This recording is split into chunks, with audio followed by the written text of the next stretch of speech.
so much, Elizabeth and Karen, and thank you very much for the invite to be able to take part in this series. Agape Latte is such a terrific treasure that we have at BC and as part of the C21 Center. And it's delightful that we're able to be able to continue that tradition, albeit in the Zoom format here.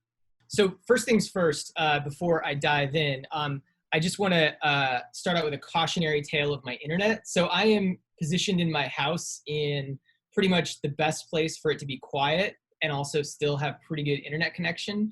And I think everything seems pretty good right now, but I usually, when I was teaching in the spring, there would be a little thing that would pop up on my screen that would say, your internet is not stable, or your internet connection is not stable. And usually I would be getting that message like a minute or two after I was freezing up for y'all who are watching this. So fingers crossed that that everything holds up. If there's a problem or whatever, and I get shut out, I'll pop back in just as soon as humanly possible. And I apologize in advance on behalf of RCN Telecom Services, which furnishes our internet. With that aside, I want to start off just by wishing all of you who are attending tonight, all of your families, all of your friends, all of your loved ones, my prayers for both health and serenity. These things are very much in short supply this year. The two obvious worst things about the coronavirus, the just cataclysmic loss of life and the economic wreckage that it's dealing people, I'm not going to touch upon, I think, those ongoing tragedies and that ongoing suffering. It won't be in the foreground. But again, I hope that if you've been touched by either of those facets of this calamitous year, I hope that you're finding some means of serenity and hope as that takes shape. Also, as with all calamities, I think we have to acknowledge that the brunt of the suffering is borne by the poor and the marginalized, both here and abroad. And so I also extend my prayers to those who find themselves acutely traumatized by the events of this year. Again, those won't be at the kind of forefront of what I'd like to chat about tonight. I envisioned talking for about 15 minutes or so, and then I would actually love to open it up as much more of a conversation. I welcome any questions about the talk, or just sort of anything about life and sort of faith in general at this point. But I'd certainly also love to throw some questions out to you, and to find out kind of where you're at with how everything's going at this point in the year, and as we prepare for reconvening on campus in just a few short weeks' time. The topic of the talk that I wanted to give tonight to start off with is patience, which is somewhat ironic for me to be trying to give you a talk about patience, because I struggle with patience, and maybe you do too. But the more that I try to make sense of what this experience, what this dismal year of the coronavirus is trying to teach me, at least, the more I keep coming back to the value of patience, the dynamics of patience, and the challenge of patience. Now, more on that in a second. I want to start off instead with a figure, with a statistic. And, let's just go ahead and be interactive right from the start. So if you're able to, in the chat, I'm curious, how long, and you can just put this into the chat field, I just want to take a quick snapshot sample of the crowd here. How long do you wait for a web page to load? You're on the internet, surfing around, right, on your phone, whatever, on your laptop. in the chat, if we're capable of doing this, I would love to see like how long you would sit there and wait for a web page to load. 4 seconds, 7 seconds, 8 seconds, 3 seconds, 10 seconds, few seconds, 4 to 5 seconds, 10 seconds, 10 seconds, 15 seconds, 7 seconds. Okay, 3 seconds. Okay. Now, most of you are liars. No, I'm kidding. I'm kidding. No, you don't wait that long, right? In fact, according to some Google Analytics research that I checked out for this, more than half of Americans won't wait more than 3 seconds for a web page to load, right? I think that goes a long way toward explaining where our patience has gone, and in particular, why I struggle with patience and why I think maybe you might struggle with patience as well. There's an old joke about if all you have is a hammer, everything in the world looks like a nail. So I study media and technology, and so in a way, that's all I have intellectually and conceptually to understand the world. So everything looks like a consequence of media and technology. And for me, I think that media and technology weans us on a certain pace of life. It weans us on a certain expectation about novelty unfolding. Our gadgets, our smartphones, the technology that we surround ourselves with, it gets us used to the experience of time at that pace and at that rate. What I'm arguing here is something that I often argue in my research, and I argue, or I put forward in a lot of my classes, which is that we shape our media tools. We create them, right? We invent, well, I didn't invent this, right? Steve Jobs invented this, right? We invent these things, we shape them, and then they in turn shape us. They create us, they condition us, they orient our scale of perception, right? They format the bandwidth of our thinking and our values. And I think one of the most powerful ways that media exert power over our lives is by defining our relationship to time, right? When and how fast the world is supposed to happen, right? And so one of the things that these devices do is that they give us this endless assault of information and entertainment. I mean, as just an aside here, being a professor nowadays, in some ways, I've got to believe is just so much harder than 50 years ago, because I have to compete against the internet, right? I have to compete against every single thing that's ever been recorded and written, right? That's all right there at the touch of a button, right? So, but that's just an aside. The media, traditional media, and certainly social media, never, ever ask us for patience. And so what I think we've been going through, among other things, for the past 5 months is a vast emergency experiment in converting our social experience into these two-dimensional pixels, and yet everything else is frozen out, demanding our patience, right? As we've been forced to socially distance. And social distancing is perhaps two of the ugliest words that I can fathom. And certainly after 5 months of it, I believe that's the case. But I don't want to emphasize technology too much in trying to understand why we are impatient, especially for what I assume is a crowd mostly of college students.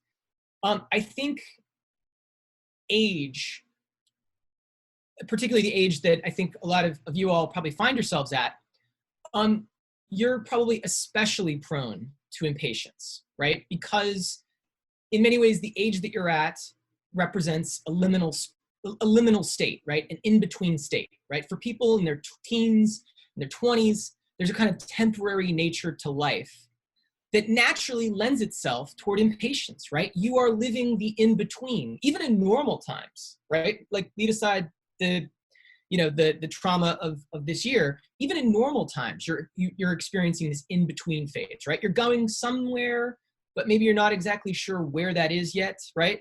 And everybody's constantly asking you and structuring your experience around where that place will be, right? Especially for our seniors, our graduating seniors, right? You're constantly asked, like, what's next, right? What's going to happen next? Where are you going to go? What are you going to do, right? And for many of you, you're probably like, I don't know, right? Like, if I knew, I'd tell you, right? And I'd get there, right? Again, to maybe less extrapolate and just bring it back to my own experience, impatience for me during those college years was the source of serious mental health challenges, right? Like, impatience was the thing that landed me in the hospital with panic attacks, right? Where I was like, something's wrong. And the paramedics and the doctors were like, dude, you're fine. Just chill, right? Impatience drove so much of that anxiety, right? Wanting to get through time faster than time would naturally allow, right? I actually in college can very distinctly recall, as a way of trying to battle back this impatience, like writing on a note card in my wallet, and it just said, step off the treadmill, right? Be where you are, right? And it's hard to be where you are when the place where you are is that liminal state, right? Neither a kid, not yet an adult, like somewhere in between, right?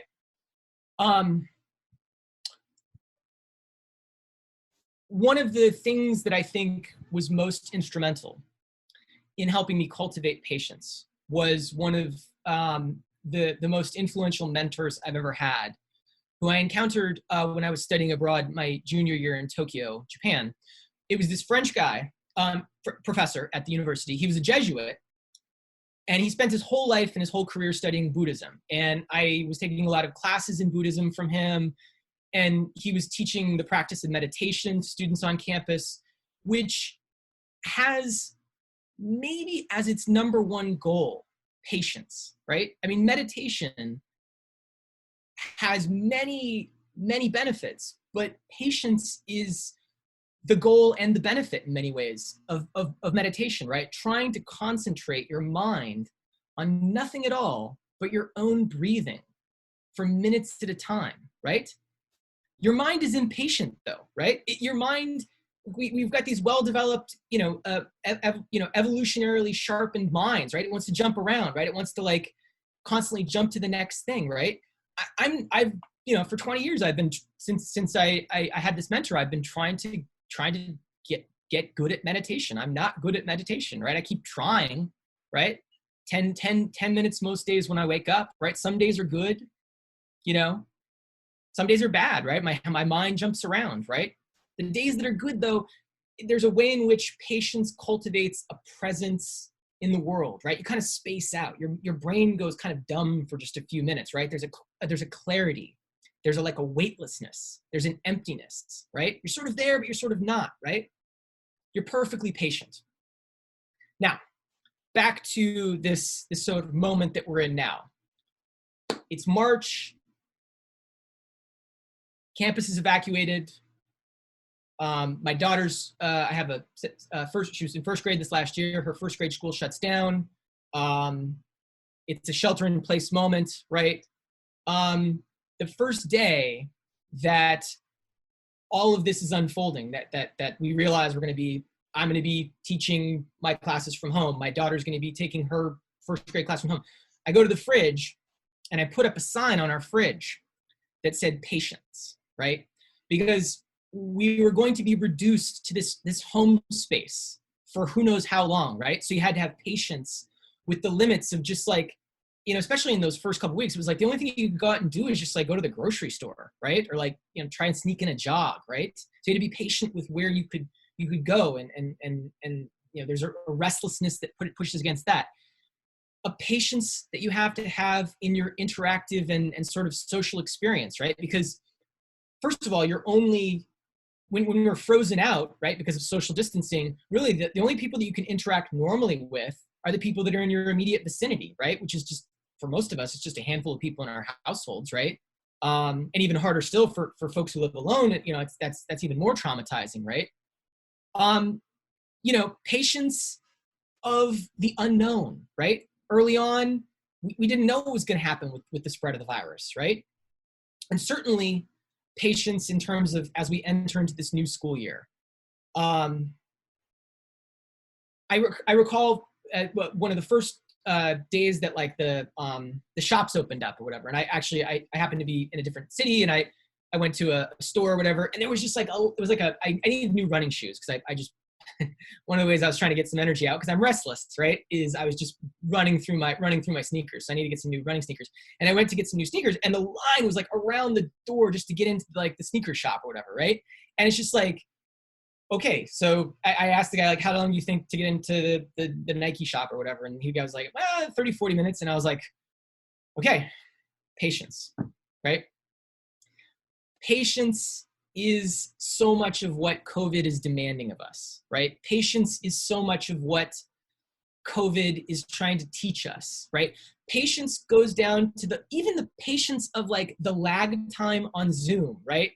You know, I say something and you catch it like a couple seconds later than it would normally be the case if this were like real normal times, right? So you have to just like wait a few seconds. You have to wait a couple beats to see like, you know, how did that land, right? Like, I mean, again, you know, like in class when I'm teaching or whatever, I make a dorky joke or whatever, and I can catch pretty quickly whether my dorky joke like landed or whether it like fell flat, right? And like on COVID, right, not only does it take like a second for it to like reach you, right? But then like everything's muted, so I'm only here to sort of amuse myself.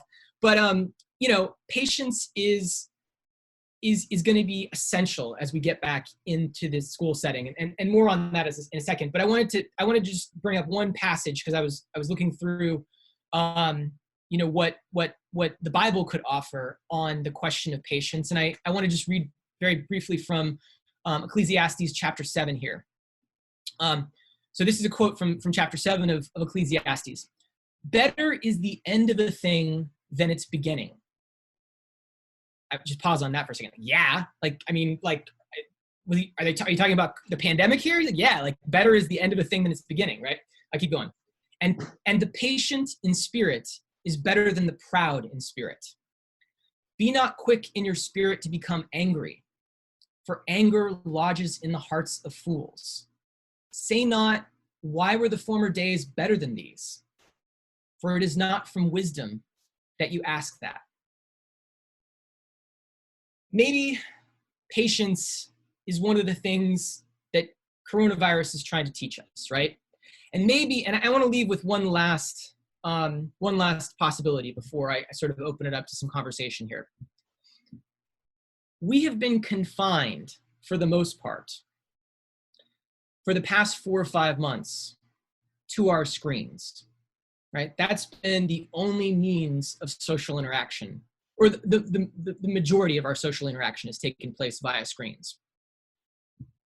We have been, in many ways, trying to, we've been alone together, all right? That's the title of a famous book by Sherry Turkle, famous in my context or whatever of media research. She wrote a book called Alone Together, right? And then she wrote this several years ago before any of this set in, right? But even leading up to coronavirus, we have been unknowingly and mindlessly drifting into social distancing for years, right? It's pre-coronavirus, it was a ubiquitous feature of the landscape that we took for granted. By that, I mean, in classrooms, students like, you know, scattering their attention across browser windows when they're sitting in a lecture, right? At meetings with colleagues, right? Where colleagues are like checking their phones underneath, like checking their email, right? Underneath tables, right? Families at meals, right? Where their faces are just like illuminated by the flicker of their screen lights, right? It just depresses the hell out of me when I go out to dinner and I see like that's what a family's doing, right? One of the things that this pandemic might be trying to ask us is, was that what we really wanted, right? Was that addictive habit to our smartphones what we wanted, because that's all we've had for like 5 months, right? We have been weaned on that constant novelty that our devices give us, right? And the media, again, to bring it back to the media part, like the media that we have are incentivized for our attention and trying to keep us hooked, right? So perhaps one of the hopes that I have of us coming out of this, right? Fingers crossed, knock on wood, prayers lifted up, that when there's a vaccine, when there's a treatment, when we're back post-pandemic to some sort of like thing resembling normal, we don't go back to that normal, right? We were social distancing before, and it sucked, right? And all we've been able to do for like 4 months is social distance with our phones, right? So my point here is that having been forced to be really alone and having been forced to face that patience that's needed in this moment, maybe when we get back to something resembling normal, our devices and our screens, they won't tantalize us so much with something somewhere else that's more interesting than the human beings that are surrounding us, right? Having been forced to be really alone, maybe we won't want to be alone together so much anymore. And maybe, just maybe, we'll have discovered some patience that will help us move forward and live, more complete, full lives. So in my classes, I always like to joke, if I'm talking for more than 5 or 10 minutes in my classes, it's a complete and total failure.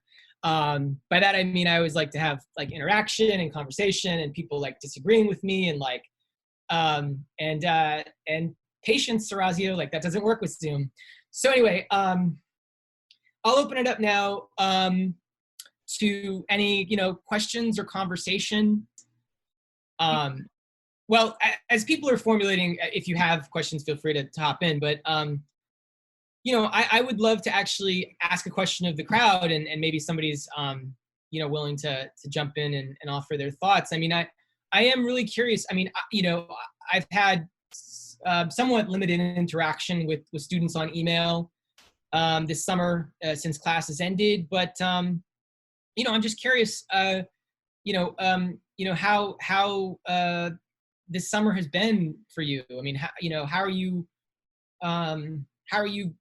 sort of working through, again, the patience that is sort of been forced upon us as we go through this experience together. I'd love to hear, where folks are at with how you processed the months since the semester ended, which, again, I mean, in a normal year, that's more of a kind of a hard sort of break, right? You're on campus and then, usually you leave campus to go home, and now it's much more like the semester just sort of ends, but you're probably in the same place. How are you navigating that experience? I'd love to hear just experiences that people are having this summer. For me, I guess like the quarantine time has been like a good like family moment, so to speak. Because I think I have a younger brother, but when I went away to college, I think my parents, I don't want to say they missed me, although I think they did. Maybe they missed my cooking. It was just a good like family time to reconnect. But one question I actually had was, what do you think the role of patience is in like career discernment? Because I think a lot of us in college right now, that's a big, at least on my mind, a big question. And I'm usually impatient. So with career, hopefully I gain some, but I'd love to hear your thoughts on that. Such a great question. Such a great question. And yeah, I think that, I think that the impatience with, career and job discernment was, I struggle, I empathize with that, because I think that was in many ways the source of the anxiety that I struggled with in college. And I think,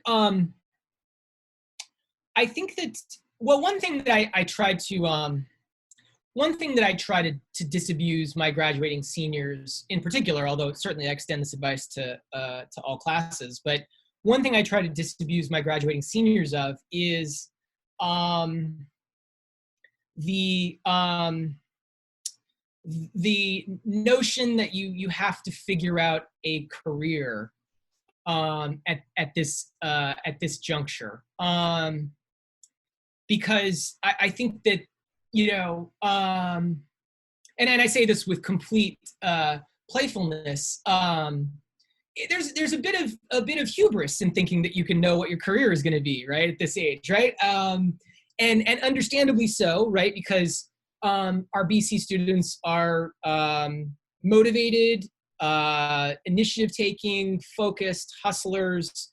I mean, y'all kill it, right? And that's how you got to BC, and that's proved successful for you. And I think one thing that I try to caution my students to not worry about as much is to feel like they have to have it all mapped out, right? Having a personality and cultivating the habits of mapping everything out is wonderful. Like it's much better to have those habits than the opposite, right? But those habits can also, I think, lead to the sort of anxiety of feeling like you have to have it figured out, and you don't, and you can't. And especially now, I mean, you know, God bless and God help our seniors who just graduated, who, you know, I mean, everything's in disarray. And to feel the weight of that pressure that they have to know exactly what their career is going to be like and discern that is hard. Another thing I try to encourage students to think about is maybe not like not discern less what your career trajectory might be, and maybe and even maybe less like what your job trajectory, and maybe think about more about what experiences and skills and things that bring you joy. I mean, here I'm gonna Father Himes, right? Karen, it's Father Himes, right? Am I wrong? Okay, yeah, I just want to make sure I don't credit the wrong inspirational source here, right? But really, I mean, you know, what are you good at? What brings you joy? What does the world need you to be? Those are the questions to ask, right? As much as like, what job am I going to have next year, or what's my career going to look like down the line? You know, for me, and again, I when you're trying to figure out what you want to do with your life, think about it less in terms of maybe job or career, and more in terms of abstract ideals, right? So let me just explain what that means, because I know that's esoteric as I phrased it that way. Like I kind of figured out actually that, like, for me, one of the things that I really wanted a lot from a job was a sense of freedom, right? A sense of autonomy. And you know, that, you know, freedom and autonomy, you know, map onto a number of possible, like, practical, this is actually what you do to get a paycheck to get that type of jobs, right? But it also keeps you away from other types of jobs, right? But desiring autonomy of work, and a lot of people wouldn't want autonomy of work because it's too lonely, right? I mean, like, you know, like, I don't want to say that autonomy is the only thing a person would want. It just happens to be, you know, whatever my psychosis is that desires that. But it lends itself, if I know that that's the ideal, then the discernment around what concretely that translates to becomes easier, right? You know, and again, other people that would not be an ideal, but I figured out fairly early on that was kind of an ideal, and as it happens, I've been just blessed, and I thank God every day that I'm lucky enough to have, you know, have a professor job that I think enables that abstract ideal to take shape. So, but, you know, Dennis, 100% hear where you're coming from in terms of that discernment anxiety, and that being a real challenge of impatience. So be gentle with yourself as you struggle with it, and look for the kind of maybe abstract ideals that you're drawn to in terms of what where you find how you find meaning in the world, right? And those abstract ideals, you know, I think will help you along the way. But great question. I appreciate it. Thank you. That's good advice. Professor, I have a question as well. Awesome. Go ahead, Becca. So if I can go back to what you were talking about, kind of along the lines of patience and how difficult that can be to cultivate right now, and sort of how we can combat that when we're faced with such a technology obsessed like world. How have you been practicing patience right now, like with everything going on? Like, are there specific things you've been doing to try to be like more patient at home or just with the world? Because I find myself like going stir crazy and wanting everything to be over and being sick waiting. So like if you have any advice or wisdom you could share with us about that. Absolutely. I have thoughts. I don't know if they're wisdom. You'll have to judge whether or not it's wisdom. Okay. So a few things jump to mind. One, and I instituted this sort of early on after realizing how wrong I was doing it. Back in like March, like late March, early April, things were like, I'm not gonna say things aren't scary right now, but like that was like early in the crisis, right? And I was like panic reading the news, like, every 20 minutes, right? And I'm already, by training and by interest, I'm already a news junkie, and so I'm always consuming as much news and information, current events, things like that as I humanly can. So that's my natural inclination. But like, it was unhealthy, and it was unhealthy in a way that like, the more often that you consume the news about the world, the more it skews your capacity to have wisdom about it.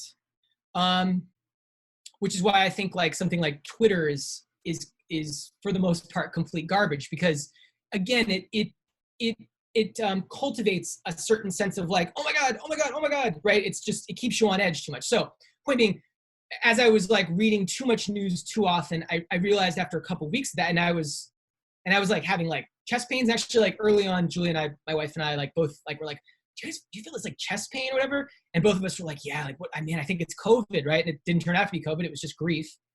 We had to basically, like I was like only checking the news in the morning, at lunch, and at the end of the day. I'm like turning off the news in between those 3 times. There's nothing that important that can happen, right? And so that was one thing that I did. The other thing that I did, and this is not even unique to the pandemic times, but be thoughtful about your social media habits. I teach a whole class in a 1-credit class called Anti-Social Media that's actually devoted to this question. But social media is, as I know, a huge way in which you get information about the world and your friends and things like that. Just being thoughtful and being reflective about like how it actually makes you feel. Like I realized, after a couple months of the pandemic that like Facebook, which I've more or less been dwindling on, I was just like, this is just like, I'm just getting the most garbage from Facebook, like Twitter. It's like, I'm just gonna shut it down, right? So I check Facebook like once a week, basically, mostly just to see like if there's any cute pictures of like my friends' kids that they posted, right? That's more or less what it's become at this point. When you hit a certain age in life, Facebook is just like your friend's baby's book, a picture book. So if you feel like a social media platform is not leaving you with the right feeling, reflect on that and like trim it out of your diet, right? I really think that like we have to treat our media habits pretty similar to how we treat our food habits, right? It's a diet, right? Your information is a diet, and being aware about what and when you're putting in your mind, right, is important. So I've trimmed down social media usage as much as I can. I trim down news consumption where I can. The other thing too that's, and I think Dennis mentioned a second ago about how this whole experience is in many ways we're around family a lot more, right? And so, you know, I've mentioned here, and as I mentioned to anybody who I talk to for more than 5 minutes, I have a daughter, first grade daughter, who is, you know, our reason for existence at this point. And you know, being in the house with her for 5 months because she's home from school, right, and can't see friends, has also forced a certain kind of patience and adaptability, right? And so, you know, like when you play with a 6-year-old, like you have, or like any kid of any age, right? You kind of just like got to like sort of get down to their level. I don't mean that in a pejorative sense. I just mean that, like, you know, like Lucy's not going to want to talk about, like, you know, John Bolton's new memoir with me, you know, like it's just not of interest to her, right?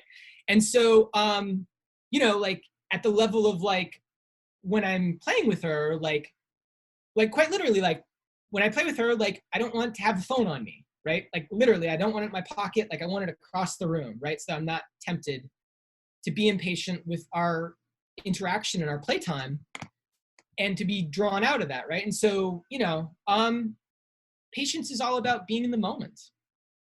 And so many of our technologies, again, not to beat a dead horse on this, but so many of our technologies take us out of the moment.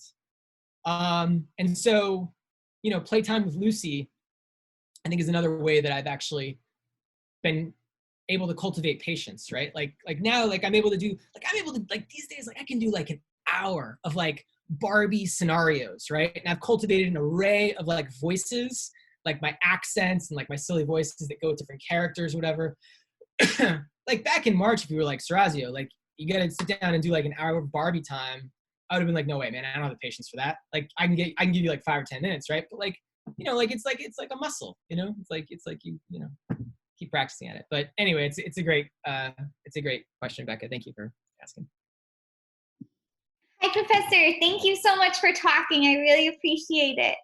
I guess I have more, I don't know, a comment or a question. I guess like in the years, I guess my whole life, sometimes going to church on Sunday, I would be like really impatient in church. It's like, okay, it's like getting to be like 45 minutes long. We got to get out of here.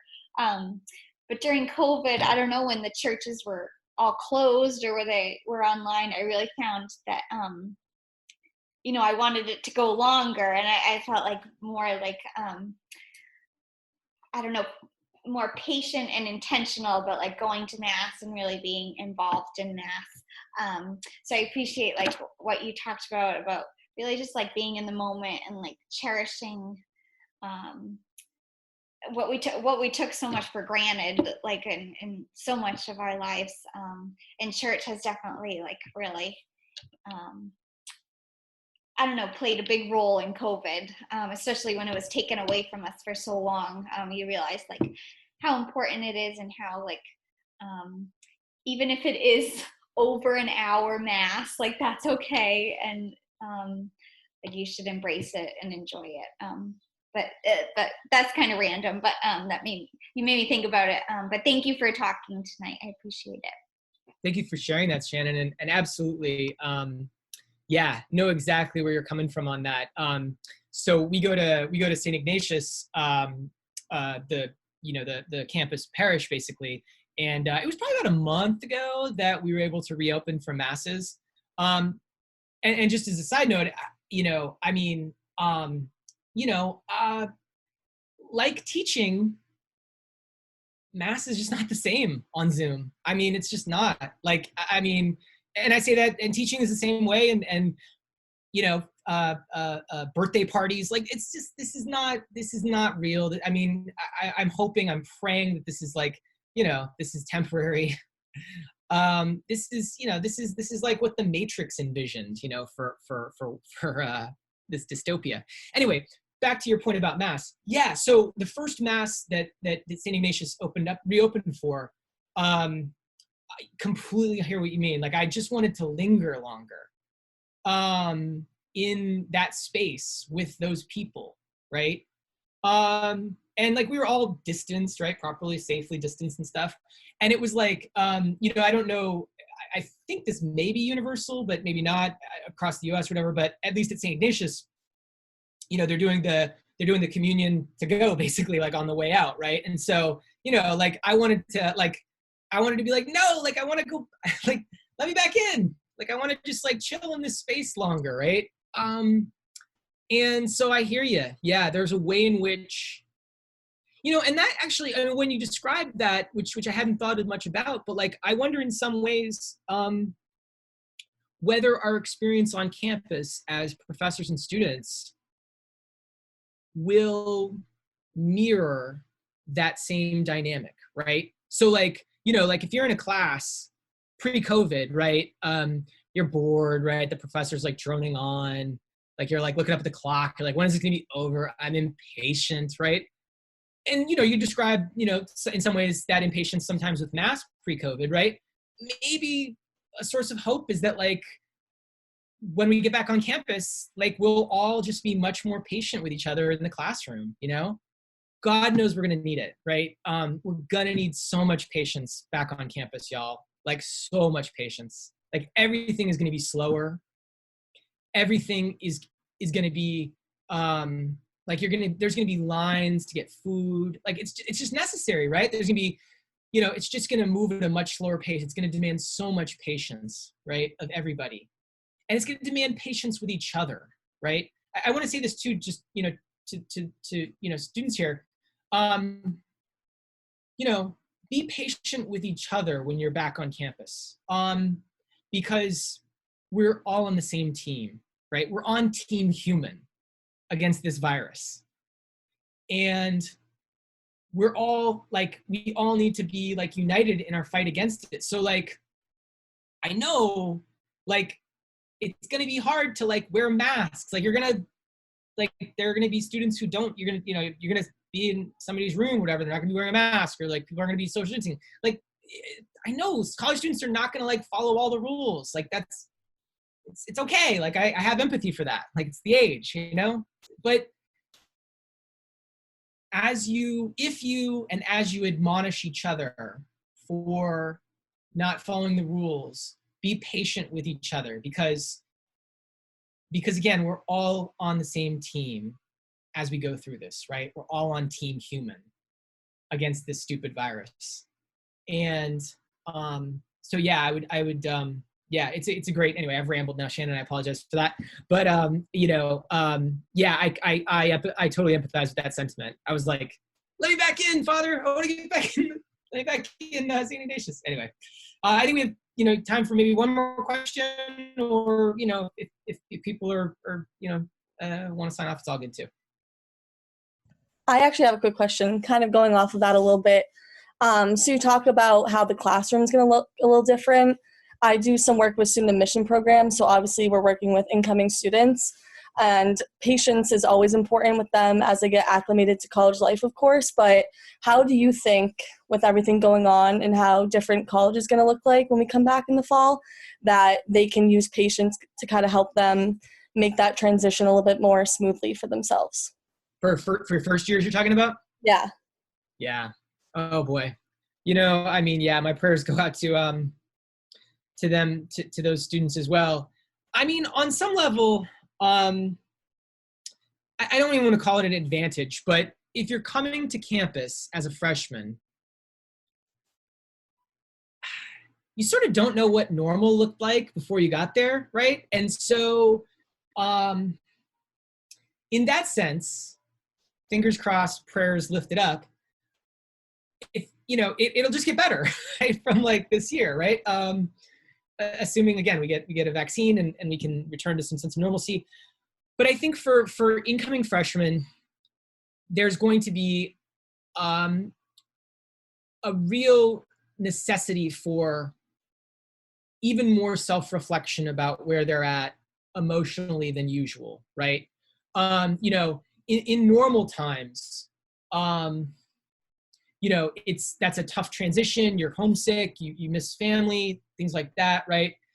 But in normal times, you're also sort of like, you've got this stream of novelty, right, that's coming at you, that college life is all about, right? And that stream of novelty is going to be attenuated this fall because of safety reasons, right? So, I mean, I think, in many ways, I mean, it's a great question. And it's one of those things where you just kind of say like, I wish I had a silver bullet. I wish I had a magic answer. But I think that the more reflective and attentive that incoming freshmen can be with their own feelings, the better off that they will be. And to find, to revel in those tiny victories more than usual, right? To revel in those moments of connection more than usual. To revel in those moments of inspiration that happen in class a little bit more than usual. Because, the fortunate thing is that we're coming back to campus. God help us, we're going to stay healthy and safe, and, but we can't take it for granted, and so all the things that normally we would take for granted, now we just have to like look at them as like treasures that we, are lucky to be able to have when so many campuses are closed, and again, I think that the sophomores and rising sophomores and juniors and seniors are going to be a little bit more attentive to that, compared to freshmen who wouldn't know what the heights looks like in normal times anyway. But yeah, but to really to be attentive to yourself and reflective and as prayerful as possible. But boy, Laura, that's a great question. I as someone who works with that population, I wish you all the best. And I see we're running out of time here, but just on that note, in closing here, I just want to say, well, first of all, thank you very much for everybody for coming out tonight. I really appreciate it. But I am always happy to chat. I know that I don't, I've just encountered many of you on Zoom or whatever, so you don't know me from a stranger on the street. But for me, the most important part of my job is being there for students. It's the most rewarding part of my job. It's the most meaningful part of my job. It's the reason why I became a professor. And being there in the physical sense means something very different this fall. But I'm going to be on campus. I'm going to be in my office. I'm going to be around. I'm on email.